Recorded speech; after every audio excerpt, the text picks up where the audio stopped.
Quiz and ഫാക്സിൻ്റെ പുതിയൊരു വീഡിയോയിലേക്ക് എല്ലാവർക്കും സ്വാഗതം. 2026 സ്വദേശ് മെഗാ ക്വിസിൻ്റെ ഏറ്റവും പ്രധാനപ്പെട്ട ചോദ്യങ്ങൾ ഡിസ്കസ് ചെയ്യുന്ന വീഡിയോയിലേക്കാണ് നമ്മളിപ്പോൾ കടക്കാൻ പോകുന്നത്. നമുക്ക് വീഡിയോയിലേക്ക് കടക്കാം. അതിനു മുമ്പ് ചാനൽ ഇതുവരെ സബ്സ്ക്രൈബ് ചെയ്യാത്തവർ ഇപ്പോൾ തന്നെ നമ്മുടെ ചാനൽ ഒന്ന് സബ്സ്ക്രൈബ് ചെയ്യുക.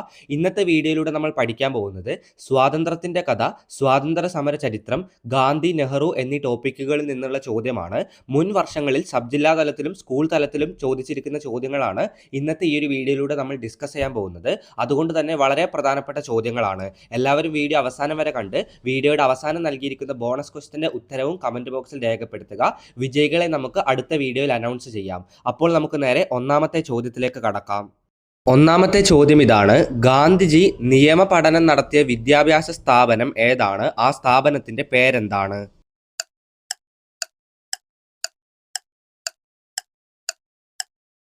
ഉത്തരം യൂണിവേഴ്സിറ്റി കോളേജ് ഓഫ് ലണ്ടൻ. അതായത് ഗാന്ധിജി നിയമ പഠനം നടത്തിയ വിദ്യാഭ്യാസ സ്ഥാപനം യൂണിവേഴ്സിറ്റി കോളേജ് ഓഫ് ലണ്ടൻ ആണ്. വീഡിയോയിലെ രണ്ടാമത്തെ ചോദ്യം: മഹാത്മാഗാന്ധി പങ്കെടുത്ത രണ്ടാം വട്ടമേശ സമ്മേളനം ഏത് വർഷത്തിലായിരുന്നു?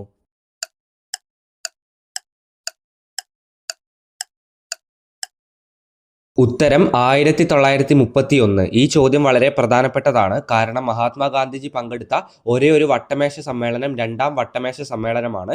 അത് നടന്ന വർഷം ഓർത്തിരിക്കുക, 1931. വീഡിയോയിലെ മൂന്നാമത്തെ ചോദ്യം: ഇന്ത്യയിലെ ആദ്യത്തെ ഉപപ്രധാനമന്ത്രി ആരാണ്? ഇന്ത്യയിലെ ആദ്യത്തെ ഉപപ്രധാനമന്ത്രി ആര്?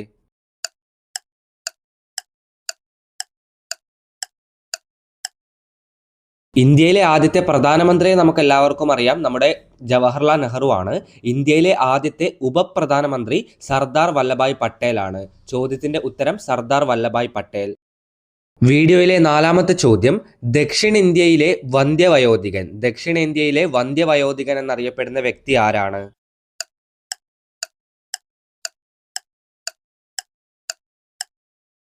പ്രധാനപ്പെട്ട ഒരു ചോദ്യമാണിത്. ജി സുബ്രഹ്മണ്യ അയ്യർ ആണ് ഇതിന്റെ ഉത്തരം. ദക്ഷിണേന്ത്യയിലെ വന്ധ്യവയോധികൻ എന്നറിയപ്പെടുന്നത് ജി സുബ്രഹ്മണ്യ അയ്യർ. വീഡിയോയിലെ അഞ്ചാമത്തെ ചോദ്യം: ജാലിയൻ വാലാബാഗ് കൂട്ടക്കൊലയെക്കുറിച്ച് അന്വേഷിക്കാൻ ഇന്ത്യൻ നാഷണൽ കോൺഗ്രസ് നിയോഗിച്ച കമ്മിറ്റിക്ക് നേതൃത്വം നൽകിയത് ആരാണ്?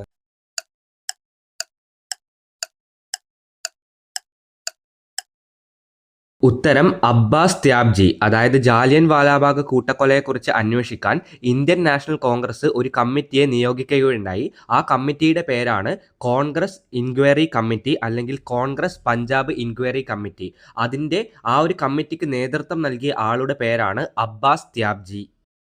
വീഡിയോയിലെ ആറാമത്തെ ചോദ്യം: 1891 ദാദാഭായ് നവറോജി എഴുതിയ poverty and un-British rule in India എന്ന ഗ്രന്ഥത്തിലൂടെ അദ്ദേഹം അവതരിപ്പിച്ച ചരിത്രപ്രസിദ്ധമായ സിദ്ധാന്തം ഏതാണ്?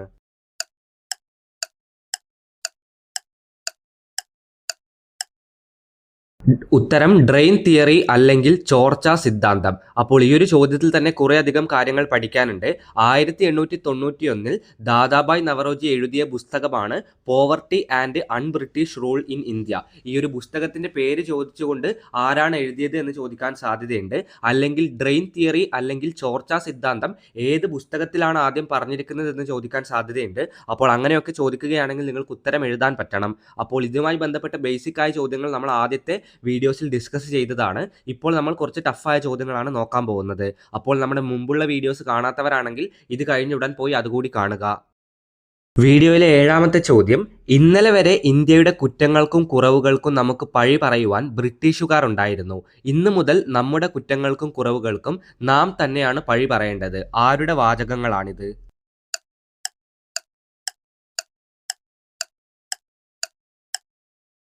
ഉത്തരം ഡോക്ടർ BR അംബേദ്കർ. വളരെ പ്രധാനപ്പെട്ട ഒരു ചോദ്യമാണ്, കുറച്ച് ടഫായ ചോദ്യമാണ്.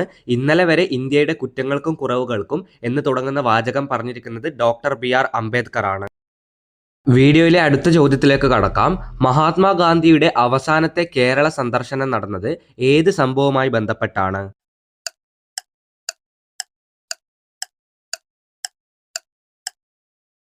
മഹാത്മാഗാന്ധിയുടെ അവസാനത്തെ കേരള സന്ദർശനം ക്ഷേത്രപ്രവേശന വിളംബരവുമായി ബന്ധപ്പെട്ടായിരുന്നു. വർഷം കൂടി ഓർത്തിരിക്കുക, 1937 ഗാന്ധിജി അവസാനമായി കേരളത്തിലെത്തിയത് 1937 ക്ഷേത്രപ്രവേശന വിളംബരവുമായി ബന്ധപ്പെട്ടാണ്. വീഡിയോയിലെ അടുത്ത ചോദ്യം, സർദാർ വല്ലഭായ് പട്ടേലിന്റെ ജീവിതഗതി തിരുത്തി എഴുതിയ സമരമായിരുന്നു ബർദോളി സമരം. ഈ സമരം നടന്ന വർഷം ഏതാണ്?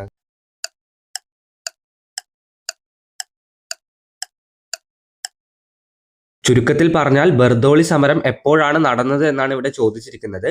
ഉത്തരം 1928. അപ്പോൾ ബർദോളി സമരം എപ്പോഴാണ് നടന്നതെന്ന് നമ്മൾ മുമ്പുള്ള വീഡിയോസിൽ പറഞ്ഞിട്ടുണ്ട്.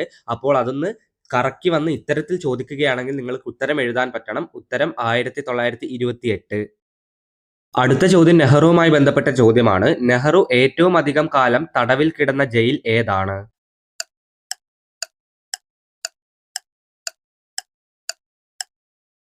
ഉത്തരം അഹമ്മദ് നഗർ കോട്ട. അതായത് നെഹ്റു ഏറ്റവും കൂടുതൽ കാലം തടവിൽ കിടന്ന ജയിലാണ് അഹമ്മദ് നഗർ കോട്ട. 1042 ദിവസമാണ് നെഹ്റു ഈ ഒരു ജയിലിൽ ജയിൽവാസം അനുഭവിച്ചിരിക്കുന്നത്. അടുത്ത ചോദ്യത്തിലേക്ക് കടക്കാം. ഗാന്ധിജിയെക്കുറിച്ച് ധർമ്മസൂര്യൻ എന്ന കൃതി രചിച്ചത് ആരാണ്?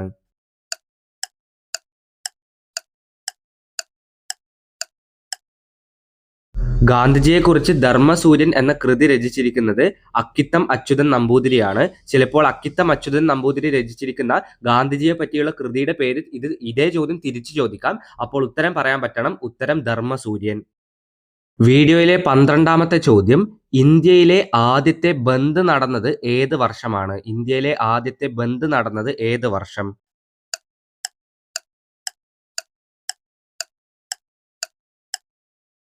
ഇന്ത്യയിലെ ആദ്യത്തെ ബന്ദ് നടന്നത് 1907 ബാലഗംഗാധര തിലകിനെ ജയിലിൽ അടച്ചപ്പോഴാണ് ഈ ബന്ദ് നടന്നത്. ഉത്തരം 1907. വീഡിയോയിലെ 13ാമത്തെ ചോദ്യം, ആകാശവാണിക്ക് ആ പേര് നിർദ്ദേശിച്ചത് ആരാണ്? ആകാശവാണിക്ക് ആ പേര് നിർദ്ദേശിച്ചതാര്?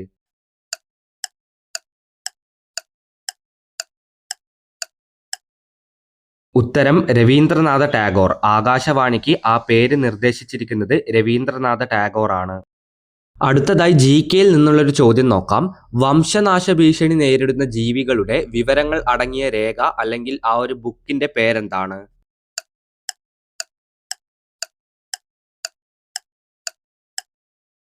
LP UP ഹൈസ്കൂൾ സെക്ഷനിൽ പൊതുവിജ്ഞാനം എന്ന ഭാഗത്ത് നിന്ന് ചോദിച്ചിരിക്കുന്ന ഒരു ചോദ്യമാണിത്.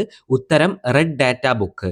വംശനാശ ഭീഷണി നേരിടുന്ന ജീവികളുടെ വിവരങ്ങൾ അടങ്ങിയ രേഖയാണ് റെഡ് ഡാറ്റ ബുക്ക്. വീഡിയോയിലെ അടുത്ത ചോദ്യത്തിലേക്ക് കടക്കാം. ദേശബന്ധു എന്ന പേരിൽ അറിയപ്പെട്ടിരുന്ന സ്വാതന്ത്ര്യ സമര സേനാനി ആരാണ്?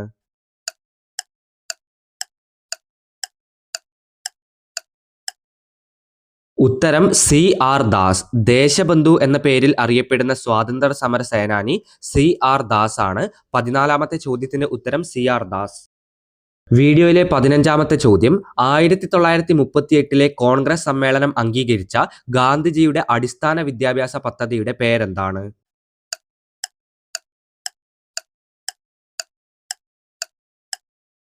വളരെ പ്രധാനപ്പെട്ട ഒരു ചോദ്യമാണിത്. വാർധ പദ്ധതി അല്ലെങ്കിൽ നയീം താലി എന്നാണ് ഈ ഒരു വിദ്യാഭ്യാസ പദ്ധതിയുടെ പേര്. 1938 കോൺഗ്രസ് സമ്മേളനത്തിലാണ് ഗാന്ധിജിയുടെ ഈ ഒരു അടിസ്ഥാന വിദ്യാഭ്യാസ പദ്ധതി അംഗീകരിച്ചത്. വീഡിയോയിലെ 16ാമത്തെ ചോദ്യം, ക്വിറ്റ് ഇന്ത്യ പ്രമേയം അവതരിപ്പിച്ച നേതാവ് ആരാണ്? ക്വിറ്റ് ഇന്ത്യ പ്രമേയം അവതരിപ്പിച്ച നേതാവ് ആര്?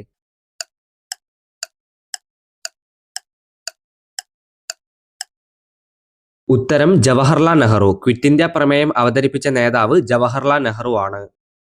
വീഡിയോയിലെ 18ാമത്തെ ചോദ്യം, സർദാർ വല്ലഭായ് പട്ടേലിനെ സർദാർ എന്ന് ആദ്യമായി വിശേഷിപ്പിച്ചത് ആരാണ്? അതായത് വല്ലഭായ് പട്ടേലിനെ സർദാർ എന്ന് ആദ്യമായി വിശേഷിപ്പിച്ചത് ആര്?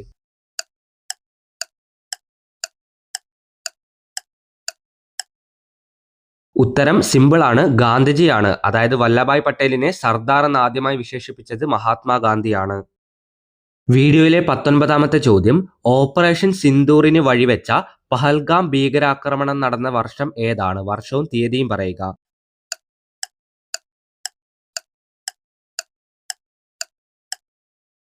ഉത്തരം 2025 ഏപ്രിൽ 22. ഓപ്പറേഷൻ സിന്ദൂറിന് വഴിവെച്ച പഹൽഗാം ഭീകരാക്രമണം നടന്നത് 2025 ഏപ്രിൽ 22-ന്. അടുത്ത ചോദ്യത്തിലേക്ക് കടക്കുന്നതിന് മുമ്പ് ക്വിസ് ആൻഡ് ഫാക്സിന്റെ വാട്സ്ആപ്പ് ഗ്രൂപ്പിനെ പരിചയപ്പെടുത്തുകയാണ്. ഇതുവരെ നിങ്ങൾ വാട്സ്ആപ്പ് ഗ്രൂപ്പിൽ ജോയിൻ ചെയ്തിട്ടില്ല എങ്കിൽ ഇപ്പോൾ തന്നെ ഗ്രൂപ്പിൽ ജോയിൻ ചെയ്യുക.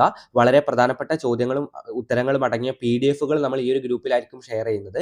ഈ PDF ഉപയോഗിച്ചുകൊണ്ട് നിങ്ങൾക്ക് എളുപ്പത്തിൽ പഠിക്കാൻ സാധിക്കും. അപ്പോൾ PDF വേണ്ടവർ ഇപ്പോൾ തന്നെ ഗ്രൂപ്പിൽ ജോയിൻ ചെയ്യുക. വീഡിയോയിലെ അവസാനത്തെ ചോദ്യത്തിലേക്ക് കടക്കാം. ഗാന്ധിജിയുടെ അറസ്റ്റിന് ശേഷം ഉപ്പു സത്യാഗ്രഹത്തിന് നേതൃത്വം നൽകിയത് ആര്?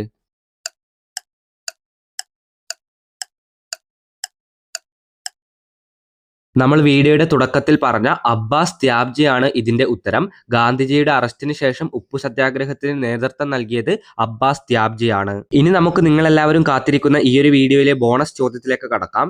കേന്ദ്ര സാഹിത്യ അക്കാദമിയുടെ ആദ്യ പ്രസിഡന്റ് ആരായിരുന്നു? കേന്ദ്ര സാഹിത്യ അക്കാദമിയുടെ ആദ്യ പ്രസിഡന്റ് ആര്? ഉത്തരം അറിയുന്ന എല്ലാവരും കമന്റ് ബോക്സിൽ ഉത്തരം രേഖപ്പെടുത്തുക.